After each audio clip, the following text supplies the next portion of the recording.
Dalam kurun waktu 1 bulan sejak awal hingga menjelang akhir Desember 2022, Satreskrim Polresta Banyuwangi bersama beberapa polsek jajaran berhasil menangkap 6 orang pelaku kasus 3C, yakni pencurian dengan pemberatan atau curat, pencurian dengan kekerasan atau curas, dan pencurian kendaraan bermotor atau curanmor.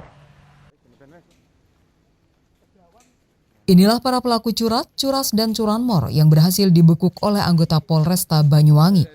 Dalam keterangan persnya, Kasat Reskrim Polresta Banyuwangi, Kompol Agus Sobarna Praja mengatakan, dari ke-6 pelaku yang tertangkap tersebut, beberapa orang diantaranya merupakan residivis kasus curanmor. Seperti kasus curanmor yang terjadi di wilayah Desa Pesanggaran, Kecamatan Pesanggaran, Banyuwangi. Aparat Satreskrim Polresta Banyuwangi bersama Polsek Pesanggaran mengamankan FTL, 55 tahun, warga Desa Banyu Anyar, Kecamatan Kalibaru, yang membawa kabur 1 unit mobil Suzuki APV bernomor polisi B1057ZUG milik korban HS, 62 tahun, warga Desa Cangkringan, Kecamatan Jenggawah, Jember. Modus operandi yang dilakukan pelaku adalah melakukan penipuan yang berlanjut dengan mencuri mobil korban. Menurut Kasat Reskrim, kepolisian juga mengungkap kasus pencurian dengan pemberatan yang terjadi di RTH Karangbendo, Kecamatan Rogo Jampi. Dalam kasus ini, berhasil ditangkap 3 orang pelaku, masing-masing berinisial RHT, 43 tahun, warga Kelurahan Lateng, Kecamatan Banyuwangi, MTO, 43 tahun, dan AGS, 23 tahun, keduanya warga Kelurahan Bulusan, Kecamatan Kalipuro. Sementara 1 orang pelaku lainnya masih dalam pengejaran. Untuk tersangka RTH merupakan residivis kasus curanmor. Mereka membawa kabur sepeda motor serta ponsel dan uang milik MNJ, 21 tahun, warga Desa Kedung Sari, Kecamatan Tegal Delimo, yang saat itu sedang membonceng teman perempuannya. Selain itu, dari wilayah Kecamatan Muncar, kepolisian mengamankan RDI, 35 tahun, warga Kelurahan Lok Bahu, Kecamatan Sungai Kunjang, Kota Samarinda, Kalimantan Timur, yang selama ini bertempat tinggal di Desa Kedung Rejo, Kecamatan Muncar. Modus operandi yang dilakukan pelaku adalah mengambil ponsel milik korban RRS, 15 tahun, yang saat itu menginap di rumah neneknya.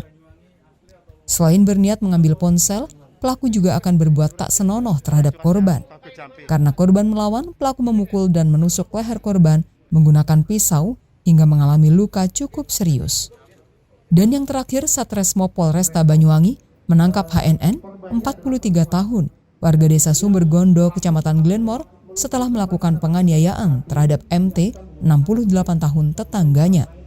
Pelaku membacok korban menggunakan celurit berulang kali karena terbakar cemburu, diduga korban berselingkuh dengan istri pelaku.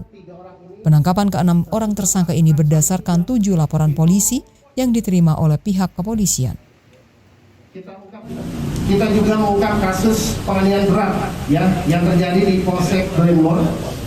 Kita ungkap juga sama-sama antara unit reskrim Polsek Glenmore dengan Satreskrim atau unit reskrim Polresta Banyuwangi. Motifnya adalah diduga si pelaku ini cemburu karena diduga istri daripada si pelaku ini ada hubungan lain dengan tersangka. Tersangka juga bisa kita amankan tidak sampai lama, beberapa hari setelah kejadian kita amankan. Kemudian terakhir yang diungkap oleh Polresta Banyuwangi adalah kasus curanmor yang dilakukan oleh 1 orang pelaku. Ya, saat ini baru 1 orang pelaku, tapi kemudian sudah mengembang sampai 3 laporan polisi. Jadi juga pelaku ini residivis. 4 yang saat ini kita tampilkan, tapi seluruhnya untuk 1 bulan ini ada 7 kejadian kasus curat dan curanmor yang terjadi di beberapa polsek yang berhasil kita ungkap. Demikian sementara yang bisa saya. Kini, seluruh tersangka diamankan di masing-masing polsek jajaran, lokasi dari pengungkapan kasus tersebut. Handoko Kusumo, JTV Banyuwangi.